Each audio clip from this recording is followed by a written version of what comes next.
Hey there, we are going to correct page 94 and 95 of your grammar workbook.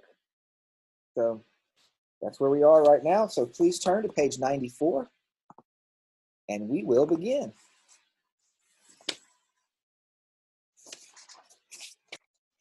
Our instructions tell us that we are reviewing the sentence, the word, and mechanics. Edit the following selection to meet the requirements of standard formal English. We are being formal again. Check the sentences for correctness, clearness, and effectiveness. Check the words for correctness, appropriateness, and exactness. Eliminate jargon, triteness, and wordiness. Check the mechanics. Mark your revisions on this page, and then rewrite the selection on a separate sheet of paper. You may have to write more than one draft. We've done this before, haven't we? We're going to use the correction symbols because it asks us to mark your revisions on this page. So that's how we're going to do it. All right, let's see if we can go through this nice and quickly because we've done this so many times now. William Shakespeare seems indestructible. There's nothing wrong with that. He ain't, that's glossary of diction. He ain't never been scorned or rejected. That should be the end of a sentence. So that's clearly a run-on. His works have never sunk into oblivion. On the contrary, there should be a comma there. Each succeeding, not seceding. Seceding means to remove yourself from a group, like a state secedes from the union or something. That's the wrong word. We're supposed to mean succeeding. On the contrary, each succeeding generation has revered Shakespeare as the greatest of playwrights. Good. His plays have nearly been on the stage for 4 centuries, and his popularity shows no signs of abating. Okay, so nearly, that's going to be a misplaced modifier because you don't want to have the adverb between the helping verb and the verb.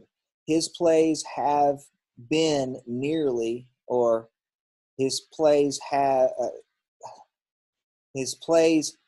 been on the stage for nearly since nearly just isn't. It shouldn't be there. That's wrong. So anyway, we're going to put that in parentheses and say M because misplaced modifier. Oh, there it is. Misplaced modifier right there. Okay. Modifiers are adjectives and adverbs, right? Anything that further describes another word, and if that modifier is in the wrong place, if that adjective or adverb is in the wrong place, and the wrong place is most definitely between the helping verb and the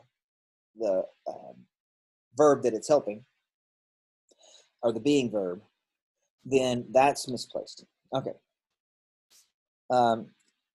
This one, you shouldn't use the digit. You should write out the number.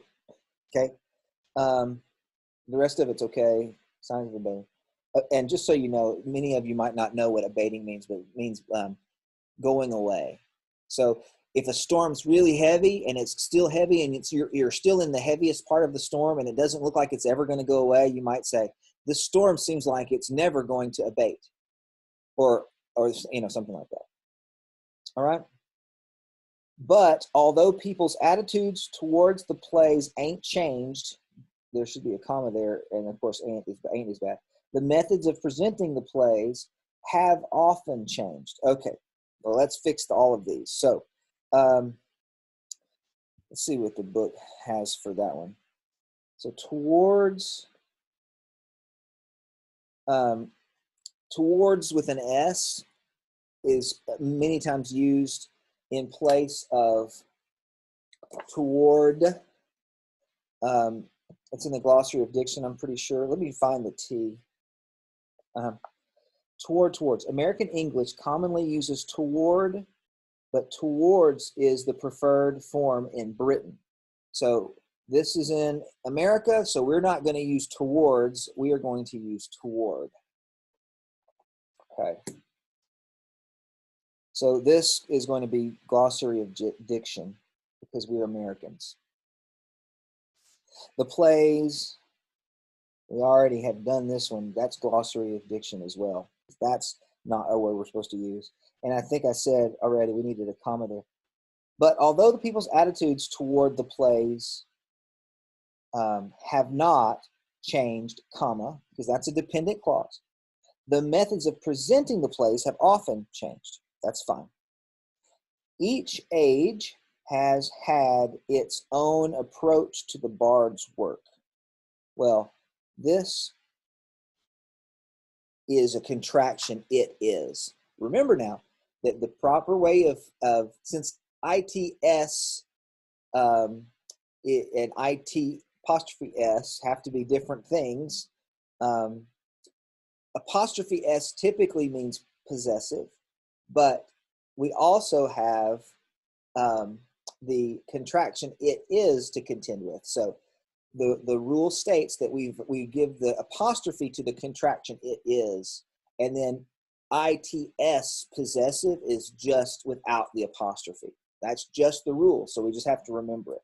So this should be ITS. That's going to be punctuation because that apostrophe is wrong. Okay, moving on.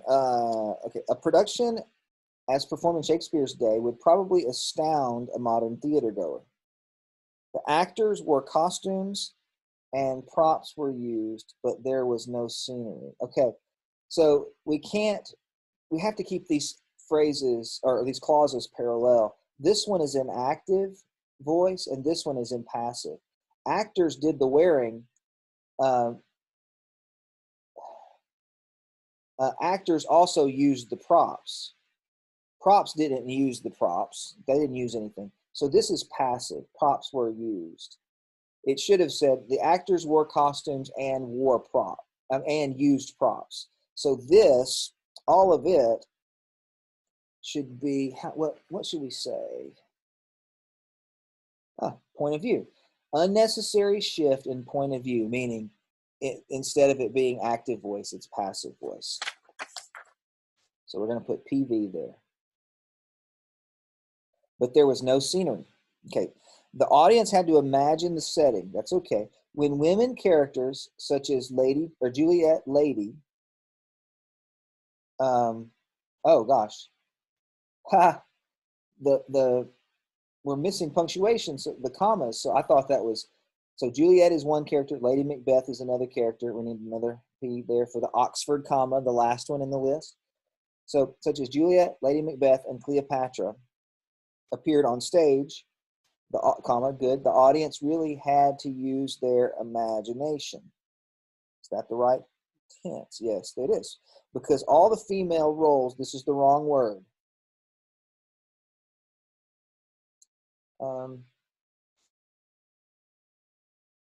Roles, that's the wrong word. Were played by young boys. Now, in my teacher book, they said that was exactness and vividness. I don't believe that's the case. That is the wrong word. ROLES is the correct word. I'll look it up just to make sure that I'm not making a mistake.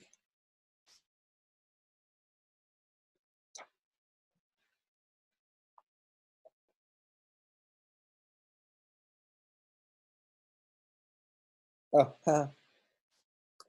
I guess it is the wrong word. However, glossary of diction items, they're lumping into this exactness, vividness thing. So I guess we should, because if you look, avoid improprieties in writing or speaking. Improprieties are using the wrong word. So improprieties are standard words used incorrectly, i.e. wrong word. And roll is one of the examples. And that's what this is. So I understand. Really, it is both EX for exactness, and WW, because it is a wrong word. Okay. That's good.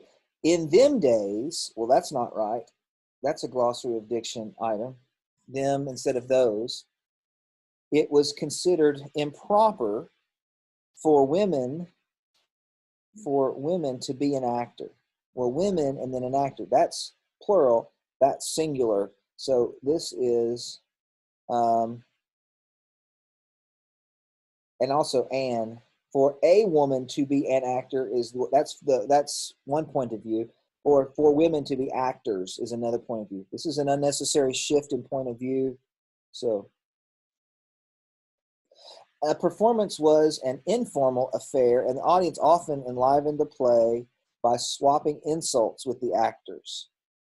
The audience insisted on realistic action and were seldom disappointed. Well, okay, so this is a punctuation problem. We haven't had one of these yet.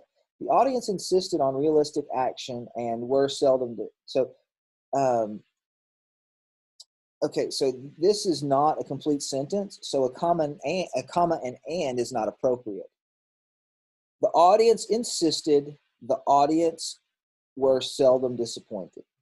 Okay, so this comma is not appropriate because if it said the audience insists on realistic action and the audience was seldom disappointed, that would be comma and, but we don't have that. Okay. If a sword fight took place on stage, real blood was seen by the audience. Okay, so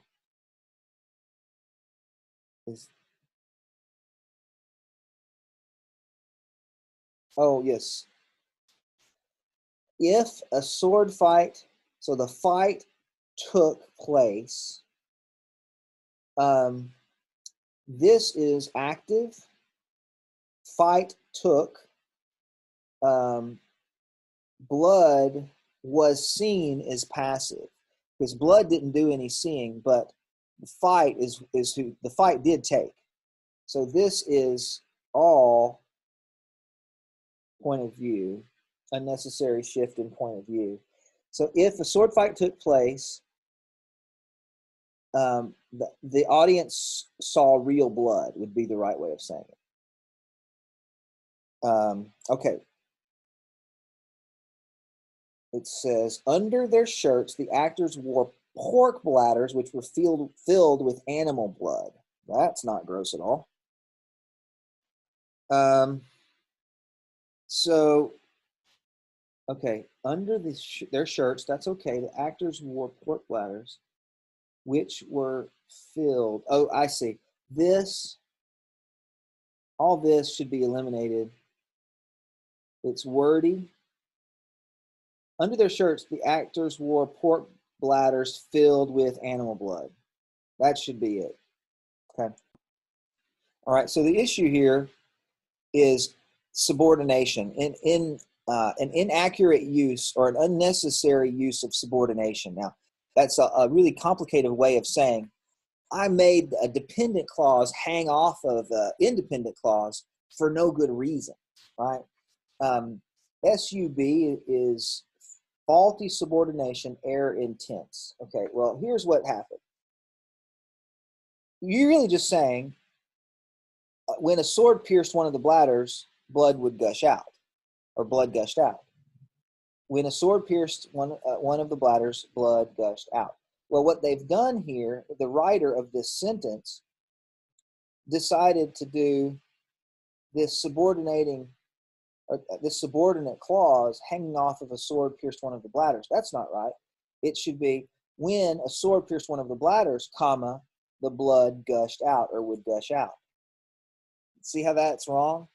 They're flopped.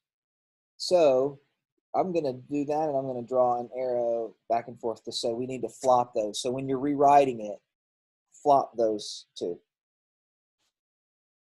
So the sentence would be, when a sword pierced one of the bladders, the blood would gush out. And the semicolon, I believe, is okay.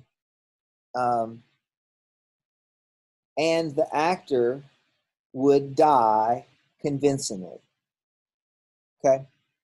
If a severed head were called for, like it is, for example, at the end of Macbeth, a real head from an executed criminal would be obtained from the local jail and used as a prop. Wow. Okay, so there's not much wrong here. So this like it is, we need to get rid of that. So over, this is glossary of diction. I'll show you.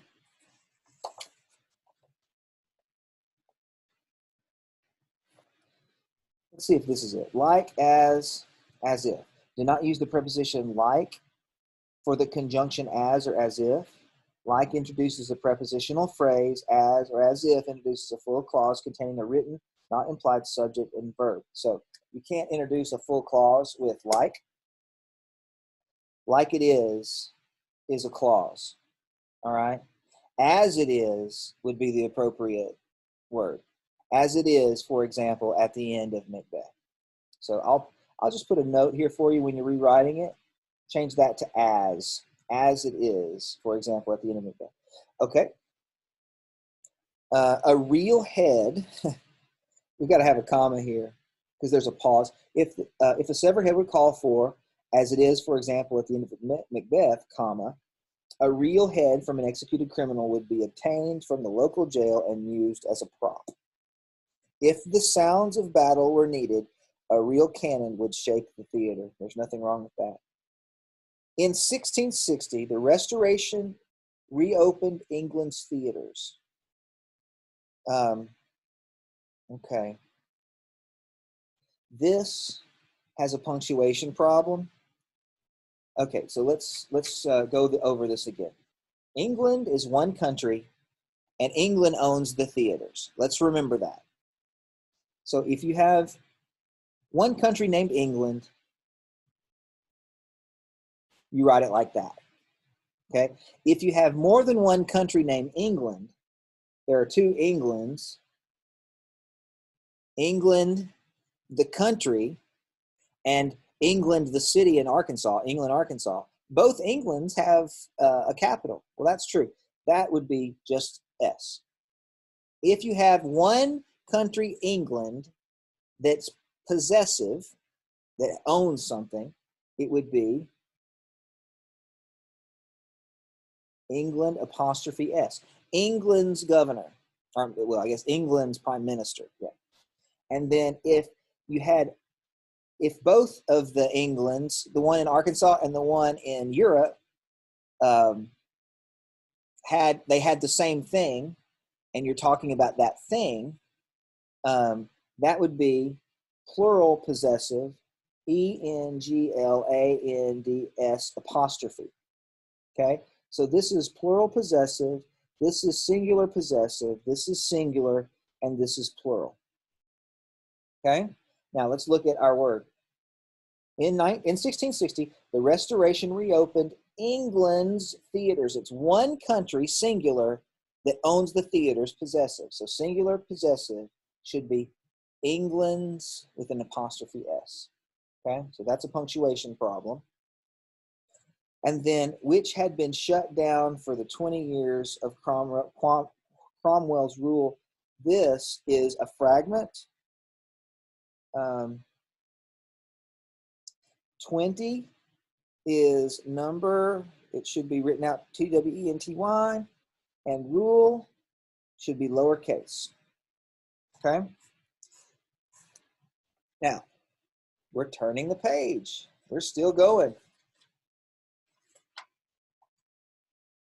I'll put it here since it's still the same sentence. Restoration audiences loved Shakespeare and were treated to lively performances of his plays. That's okay. So we're finished with that sentence. There's nothing wrong with that. Women finally started playing women, comma, which added to the play's believability. There's an issue with which. It's a reference error. It's a faulty pronoun reference. And so R-E-F. Yeah. So did women add, or did playing women add? Women finally started playing women. It's hard to say what they're talking about when they're dealing with which. Okay, I went ahead and looked it up because, I mean, it's what I said, but which, it's hard to say specifically what noun it's referring to, because really it's referring to kind of this whole clause, and that's not appropriate. It says under the section pronoun reference, 20.3, avoid broad reference. Broad reference occurs when the pronouns it, this, that, or which are used to refer vaguely to a clause rather than to some definite noun or pronoun. So to fix it, you either supply a definite antecedent or reword the sentence to get rid of the pronoun. Okay, so that's the specific explanation. This is a pronoun reference error. I'll write that section. When you come to it in your rewrite, you may find that you need to look that up in your book to make sure that you get it. Okay, so you have to reword that so that which is referring to one thing, or just completely reword it so you don't have that problem. You don't want this pronoun referring to that whole clause. Okay. But during the Restoration, a noxious practice started, colon is fine, would-be experts. Okay, if you're going to say would-be experts, or people that would say they're experts, you have to have a hyphen there, so that is a punctuation issue. Would-be experts sought to improve Shakespeare. They added characters to The Tempest, semicolon. They grafted a happy ending onto King Lear. That's an appropriate use of semicolon. Independent clause separated by semicolon without an and. All of this tampering did little to improve the plays. Not until the early 19th, that should be written out, century, did an unsung hero named William Charles Macready convince everyone that Shakespeare had a method to his madness. That is one of those dreaded trite statements that were in the list of trite statements. So trite, things that have been used so often we just need to stop using them. And the play should be left alone. This is wrong as well. But it's because Macready convinced everyone that, okay, here's the new clause, Shakespeare is the subject, and however you choose to write this, he's the subject, and he's going to, like, Shakespeare was intentional, okay, and then that's active voice. Shakespeare was intentional, and then this one's passive. The plays should be left alone. Plays are not left. People should leave the plays alone. Everyone should leave them alone. So this whole thing is not parallel.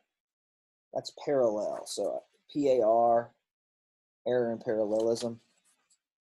If this side of it is active voice, then this side should be active voice. That's not parallel because this is passive and that's active. Shakespeare, subject, was intentional, and the scholars should leave his plays alone. Something like that, where it's the person that's doing the verb is the subject. Okay. Our own century has been one experiment in innovation. That's okay. One of experiment and innovation. Although everyone respects Shakespeare's plays, hardly no one. It is an issue. It's in the glossary of diction. Hardly anyone agrees, because hardly no one, it would be almost everyone. Does that make sense? It's two negatives. So hardly anyone, almost no one, hardly anyone agrees about how they should be presented. That's okay as long as we fix this. Hardly anyone agrees. Now, one production of Much Ado About Nothing sets the action of the play in America during the gay 90s. Maybe this has changed, but the title should be, the word about is an insignificant word and should be lowercase. There's one. Much Ado About Nothing. This is the proper use, but most people are doing it wrong. I'll just tell you, this Much Ado About Nothing is how the title has read for a long, long, long time. I wonder if there's a photo of an old playbill.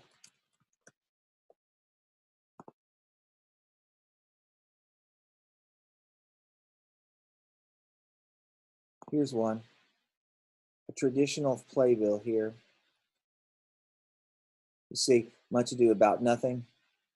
So anyway, it's a fine point, but it is true. So I'll just tell you, since I'm the one that corrected it for you and you wouldn't have known otherwise, just make that lowercase in your rewrite. One production of Much Ado About Nothing sets the action of the play in America during the gay 90s. This one production of Much Ado About Nothing is a phrase, so we need a comma there. Suspended from the roof by cables. See, there's just like that, but suspended from the roof by cables, a production of Midsummer Night's Dream has all the characters floating in space. Okay, so this is a dangling modifier, and the reason is because it implies that the production, it sounds to me at first like the production is what's dangling by cables, but really it's the characters that are dangling by cables, right? And so you need the clause close on the side of the pronoun that, or on the side, I'm sorry, on the side of the word that they're referring to. So this whole thing is dangling.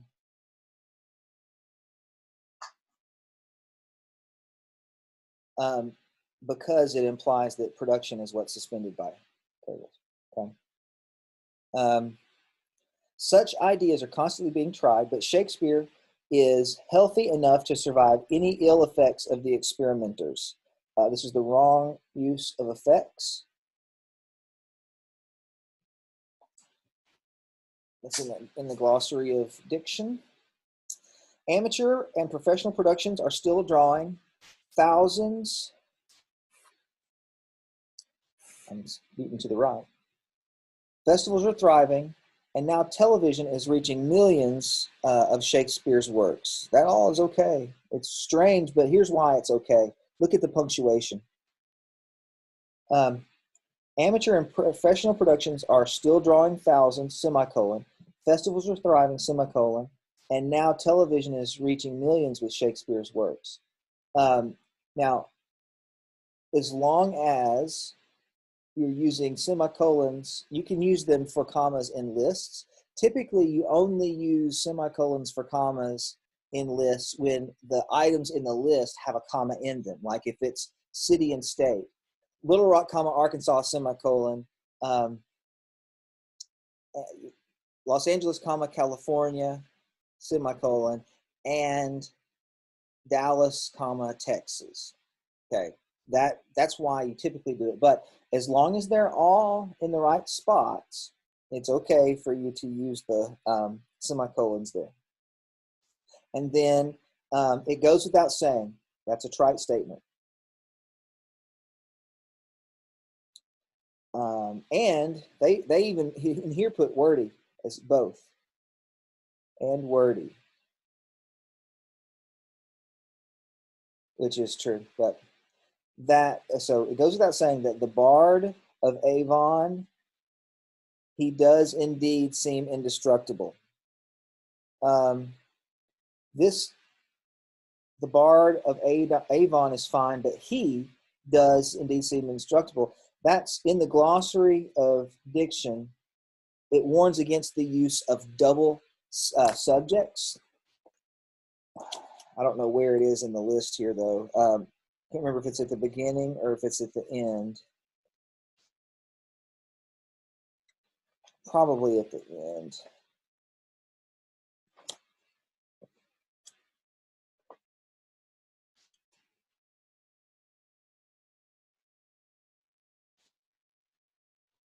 Oh, it's in the wrong section.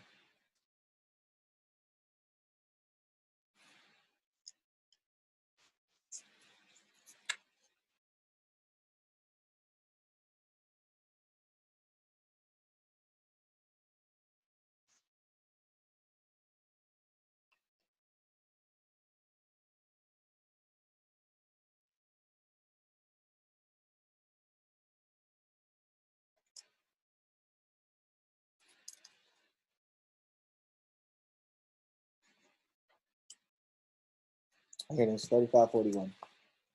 Took a while. Double subject. Do not use a double subject. My father, he can beat me at tennis. Should just say, my father can beat me at tennis.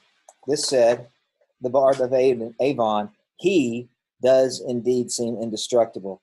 And that, you just need to say, that the bard of Avon does indeed seem destructible. Okay. That was a lot of work. Thank you for hanging in there. Appreciate it. Go ahead and make those corrections, or you've already made the corrections now. Before you upload this, get out a piece of paper, write the corrected story with all these corrections in them, and upload them. It is perfectly fine if you want to add them to the end of the first page that you rewrote when we did page 90. Was it 3, I believe? Yes, it was. This page, page 93. You started on page 93, and you already rewrote this section of page 93. So if you want to put these at the end of that, I think that's appropriate. Just upload an image of the whole thing so that I can read it in its entirety. All right.